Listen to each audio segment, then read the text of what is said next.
I have to go check out a wonderful microphone with Gowan. Let's go see this. This is known as an up-and-coming mic company called Neumann. They make this fabulous microphone. We've done all the vocals on the new record that we're working on. Have been done on this mic here. Spectacular. And although we just took down our drum kit, but we had all the 421s are the main mics for that. And then I've got this new kind of Rhodes. It has no microphone on it, but listen to that. It sounds like anything else turned off at the moment. But that's a killer mic right there. So new album coming when? New album, well, just about finished, but coming out I can't say because it'd have to be somewhere when sticks take a little break because I want to be around to promote it properly. So it could come out before the end of this year or it might be next year, I would say.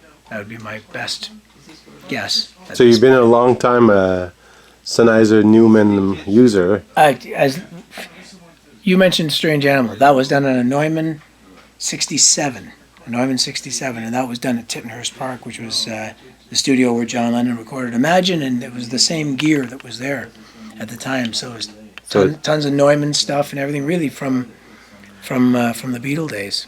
I always found that album was way ahead of its time for the sound. Oh, thanks. Honestly. Yeah, it was tremendously produced by a guy named Dave Tickle, and tremendous musicians on it. Jerry Marotta, Tony Levin, spectacular players. David Rhodes, Chris Jarrett, and great studio. But yeah, it was all Neumann mics.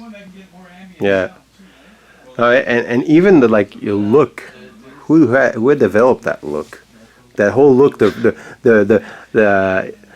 the color of the album itself was very earthy. Yeah, that's right.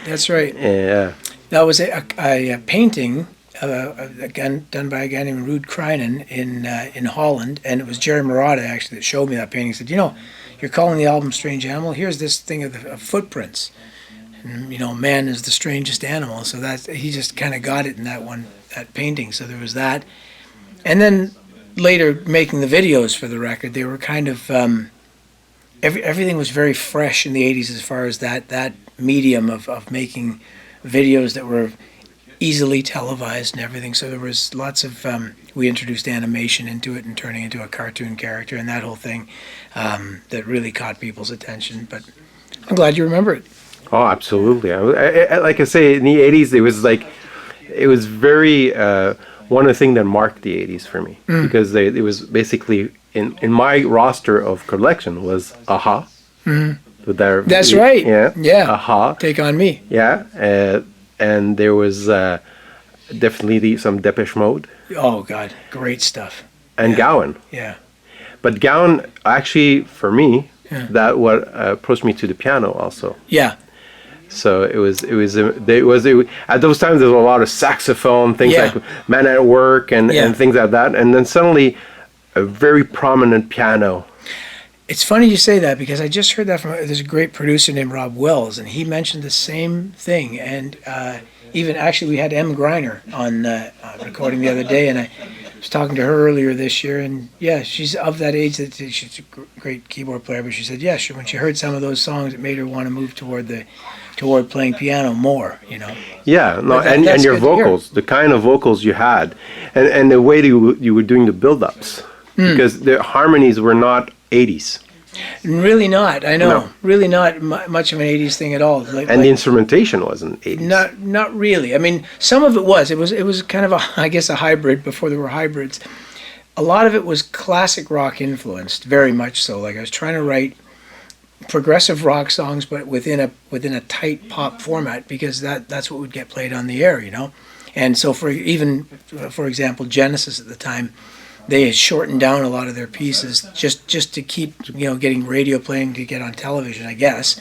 And so I was sort of influenced by that for sure, and but tried to introduce as many classic rock things into it. At the same time, the Linn drum was obviously very 80s. Yeah, well, they had that percussion, very specific percussion. That was a Linn drum? Linn drum with Jerry Marotta playing real drums on top of it, and working with... But when you had the starting of the Strange Animal, you had a little tick-took, tick-took, Cowbells. Jerry Was- Marotta's Cowbells. Oh, so it was Marotta's acoustic. Cowbells. Yes. Those Very were good. acoustic, but you see, like I said, it was a bit of a hybrid because it goes from that to you're hearing Lindrum in there as well, Mm-hmm.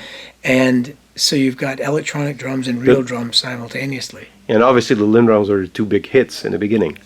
Oh, but yes, he was triggering. You're right. He was triggering a Lindrum with that. The bum bum. You're a stranger. Yeah.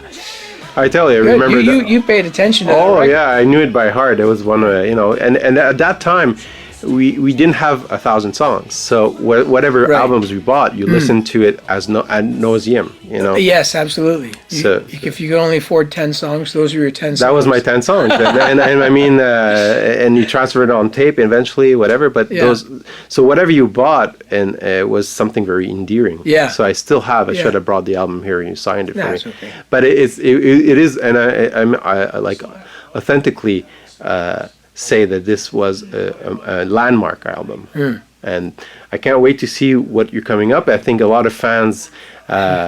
Can't. I mean, I don't want to put the anticipation, but no, I mean, well, it's I hope people enjoyed it. It's very much like the only insight I can give to you is that from being with Styx for the last 15 years and a couple of records that we've made, I began to notice that there's a timelessness to classic rock now. It's overcome. It doesn't have to be fad driven. It's a very bona fide and legitimate form of music. So I'm trying to stay as close to how that was made as possible. So made on, new but old style microphones with these Neumanns and the Sennheisers. We've got a Studer tape machine now, and we're well, you saw vinyls coming back. That's right. With a vengeance. That's right. So I mean, we're aware of that and realizing more and more that the way those records were made, you have to stay true to a lot of the methods. So, for example, real B3, real piano, real Fender Rhodes. Although there's a new version of the Rhodes by a company called Vintage Vibe, and Wurlitzer, and old Oberheim keyboards and stuff like that. So, we stayed very true to the era. The old Mini Moog is in here too. So that's the key. And and how long does it take an album now? Like a real long length of an album, it was a year at the time. Yeah, that's right. Yeah. I thought you meant the length of the record, which is about 40 minutes. But yeah, we've been working on this for over 2 years. There you go. Because Styx, we play over 100 shows a year, and we've got our own recordings that we do. So this is kind of the little bit of time that I have off. This is how I spend my vacation. Yeah, that's a good Because I way. love it. Yeah, it's the perfect thing for me. It's where I'm most relaxed and still feeling like I'm getting something accomplished. So you're not sick of people talking about that album? Absolutely not. In fact, there really isn't a day that goes by that I don't walk down some street and somebody will yell out, "Gowan, you're a strange animal."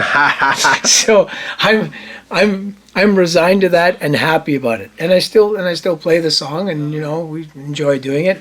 And A Criminal Mind, of course. Well, you're like George Karloff that used to do Frankenstein. Right. He told him, "Aren't you sick of playing a monster?" Going, "That monster brought me a house." Yes. Playing that. Yeah. How can I be sick of something that brought me that? I couldn't agree with Boris Karloff more. I never thought I would get a chance to agree with him, but his sentiment. But yeah, that's all very true, and I love the fact that it meant something to people. That's what really comes back. That's what I'm really appreciative of now is that really connected with you, and that's a great thing to have happen in your life. Well, I think it's like Christa Berg, because Christa Berg came with different lyrics. Christa Berg, "Don't Pay the Ferryman," and it was all about a different subject, Yeah. where it wasn't about only love, wasn't about. No, I know a lot of, and that was great about the 1980s, particularly, is that those in the pop rock world, that new subject matter was explored and kind of encouraged, and so there were. That was actually a very good era for a number of reasons, and it stood the test of time because the songs are still around. Yeah. Well, it's a real privilege to have the chance to discuss this. Great to talk to you. Yeah, Paul. really. This is really. great. Seriously, it's like. Et bienvenue à Toronto. Mais merci. Plaisir.